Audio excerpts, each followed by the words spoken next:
Bonjour les quatrièmes. Alors avec cette vidéo, j'ai deux objectifs, celui de corriger la fiche de révision de classe de cinquième, mais aussi celui de corriger le TP que nous avons fait la semaine dernière, et enfin de compléter votre cahier. Alors, dès qu'un titre va apparaître, je vous demanderai d'appuyer sur pause pour écrire sur votre cahier. Donc nous pouvons démarrer avec la planète Terre, l'environnement et l'action de l'homme, et nous sommes dans le premier chapitre, c'est-à-dire dans météorologie et phénomènes climatiques. Appuyez sur pause pour écrire le titre dans votre cahier.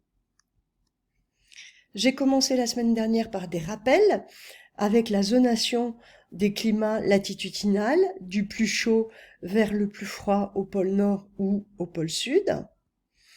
En révision de classe de cinquième, il s'agissait de mettre en œuvre une démarche scientifique. Alors, je les ai prises dans le désordre. Je commence par la question 4, formuler un problème. La compétence était de poser un problème à partir d'une observation. Vous aviez le document A, page 69 à faire. Regarde la répartition des températures et des climats à la surface de la Terre et formule un problème. Donc je pars de l'observation, j'essaye d'abord de décrire et ensuite je vais formuler mon problème. Donc pour l'observation, je peux voir que j'ai des climats chauds et humides à l'équateur qui vont être entourés au nord et au sud par des climats plus secs au niveau des tropiques, puis des climats méditerranéens ou alors des climats arides, et enfin, dans les zones tempérées, des climats océaniques et continentaux, et tout au nord, les climats polaires. Donc je peux me poser la question, pourquoi j'ai cette répartition des climats? Pourquoi les climats sont-ils chauds à l'équateur et de plus en plus froids lorsqu'on s'éloigne?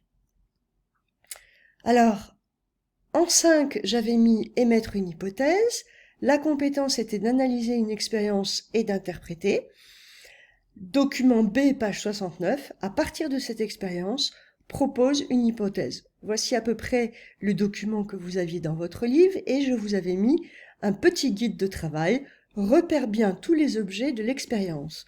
Donc j'ai un support lumineux que je peux monter et descendre qui fait face à un globe terrestre. Et je dois comparer les résultats en 1, 2 et 3 pour proposer une explication. Alors, voici les résultats. Au pôle Nord, j'ai une tache ovale. Dans la zone tempérée, j'ai une tache un petit peu moins ovale. Et dans la zone équatoriale, j'ai une tache toute ronde. L'hypothèse, la température dépend de la latitude avec laquelle le rayon solaire arrive. S'il arrive perpendiculairement, j'ai une zone de lumière très concentrée sous la forme d'une tache ronde. S'il arrive de manière incidente avec un angle, j'aurai une zone beaucoup plus grande qui va recevoir donc moins d'énergie. Pourquoi? Parce que la Terre est ronde. J'ai donc écrit la température dépend de la latitude et de l'angle avec lequel le rayon solaire arrive sur la Terre en un point donné. En petit 1, dans votre fiche de révision, vous deviez rechercher une information dans une image. Il s'agissait d'analyser une carte avec le document 1C, page 64. Quel temps fait-il ce vendredi à 17h52 dans le sud-ouest de la France? Donc vous avez pu distinguer la moitié sud-est, ensoleillée, avec une température de 10 à 21 degrés, et puis la moitié nord-ouest, nuageuse, partiellement ensoleillée, avec une température de 10 à 18 degrés. Dans la deuxième compétence, exploiter des données d'un graphique, en fait la compétence est d'exploiter des données selon un mode de représentation. Et là, le mode de représentation, c'est un graphique. Je vous avais mis un repère de travail, un guide de travail, repère les trois paramètres en abscisse et en ordonnée. Donc en abscisse, j'avais les précipitations d'un côté, la température de l'autre côté, et en ordonnée, j'avais le temps au fil d'une année. Deuxième étape, je repère les unités de chaque paramètre. Pour les précipitations, c'était des unités en millimètres. Pour la température, c'était des degrés Celsius. Pour le temps au fil de l'année, c'était des mois. Décris la tendance en séparant peut-être des phases, des périodes. Donne toujours les valeurs de tes deux paramètres en même temps. On attend systématiquement des valeurs. Donc vous avez travaillé sur l'évolution climatique du Lamentin entre 1981 et 2010. J'espère que vous avez distingué deux périodes, de décembre à mai, des précipitations inférieures à 150 mm et une température inférieure à 26 degrés. Alors que de juin à novembre, j'ai des précipitations de 170 à 250 mm et des températures de 26 à 28 degrés. Alors commençons notre cours, météorologie et climat. Activité 1, comment évalue-t-on le temps qu'il fait? Donc le mercredi 9 septembre, et le 10 septembre également, je vous avais proposé un bulletin météo. Je vais vous demander de faire une pause pour pouvoir écrire votre titre, mais aussi le titre de l'activité. Alors, du 8 au 11 septembre, on nous a donné des températures, on nous a donné la visibilité, on nous a donné les vents et on nous a donné la prévision des pluies. Je vous avais posé la question, comment ont-ils été mesurés?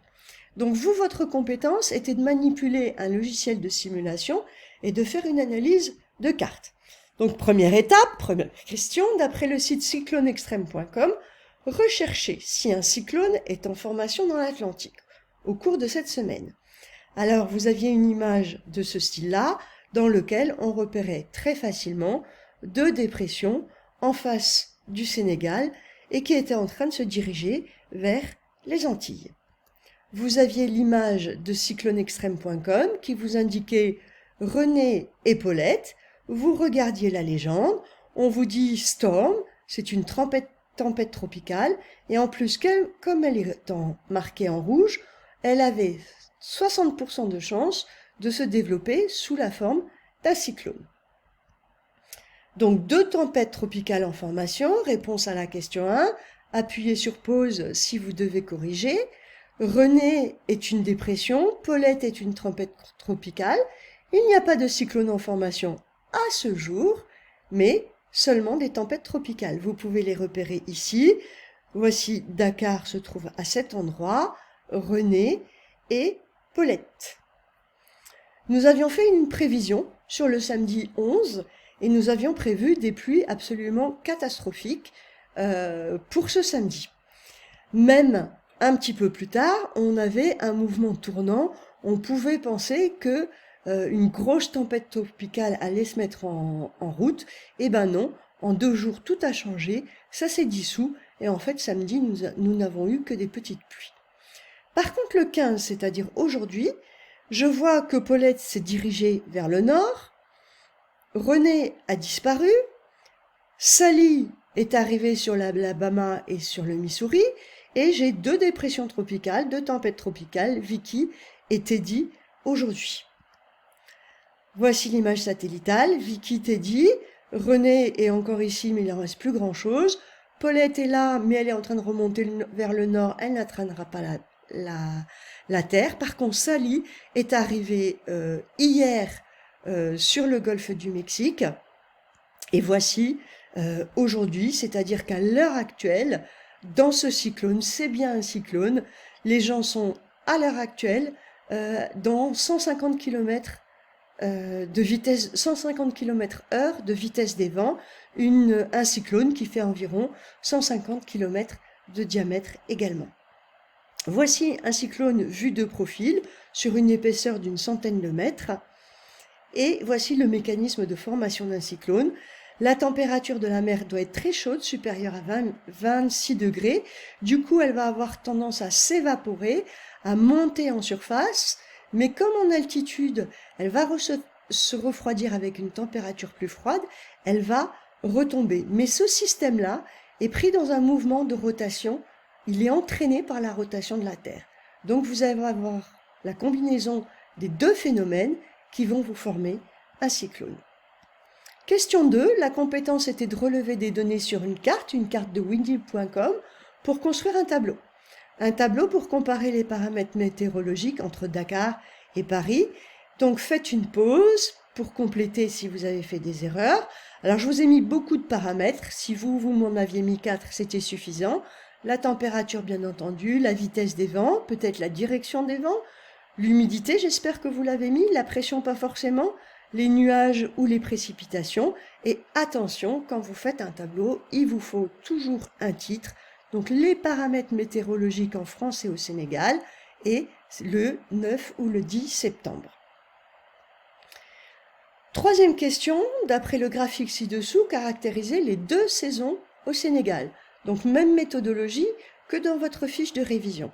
Ici, la température en orange, ici, les précipitations en bleu, et ici, les mois de l'année. J'espère que vous m'avez distingué 2 saisons, une saison sèche et une saison des pluies. La saison sèche qu'on appelle l'hiver au Sénégal, de novembre à mai, sans précipitation, avec une température de 22 à 26 degrés. Et puis la saison des pluies, qu'on appelle l'hivernage au Sénégal, de juin à octobre, avec des précipitations jusqu'à 260 mm et des températures de 26 à 28 degrés. Faites une pause pour corriger si vos réponses ne sont pas bonnes. C'est une réponse qui ressemble énormément aux 2 saisons qu'on avait distinguées dans le Lamentin aux Antilles dans notre fiche de révision. C'est normal, les Antilles sont à la même latitude que le Sénégal. Question 4. Comment est évalué le temps? Réponse au problème posé qui se trouve dans le titre de votre fiche. Le temps est évalué en mesurant les paramètres météorologiques sur des années en faisant des moyennes. Il s'agit donc de climat. Sur quelques jours, il s'agit de météorologie. Donc lorsqu'on a parlé d'un cyclone, c'est un phénomène ponctuel de 1 semaine à 3 jours. C'est donc de la météorologie. Lorsqu'on a fait le graphique des saisons au Sénégal, ce sont des moyennes qui ont été faites sur plusieurs années. Ce sont donc des phénomènes climatologiques. Je vous demande de lire le document 1B, page 64, où vous allez voir les appareils de mesure. Alors celui-ci est un anémomètre qui va me permettre de distinguer la vitesse et la direction du vent. Celui-ci plus classique est un thermomètre avec des degrés Celsius ici ou alors des degrés Fahrenheit ici. Celui-ci, c'est un luxmètre qui va mesurer l'intensité de la lumière en lux. Enfin, le baromètre qui va vous donner des pressions en hectopascal. Voici le résumé. Météorologie et climatologie s'intéressent aux mêmes phénomènes atmosphériques, précipitations, vent, température, humidité, etc. La météorologie prévoit des changements sur une courte durée, de quelques jours à quelques semaines, alors que la climatologie les étudie sur de longues périodes de temps, au-delà de 25 ans. Je vous demande donc de faire une pause et de recopier ce résumé. Je vous remercie pour votre attention, j'espère que ça a été clair. Je vous demande maintenant, avant de recopier le résumé, de coller la feuille de TP et la feuille de réponse dans votre cahier, ensuite seulement d'écrire votre résumé. Je vous remercie.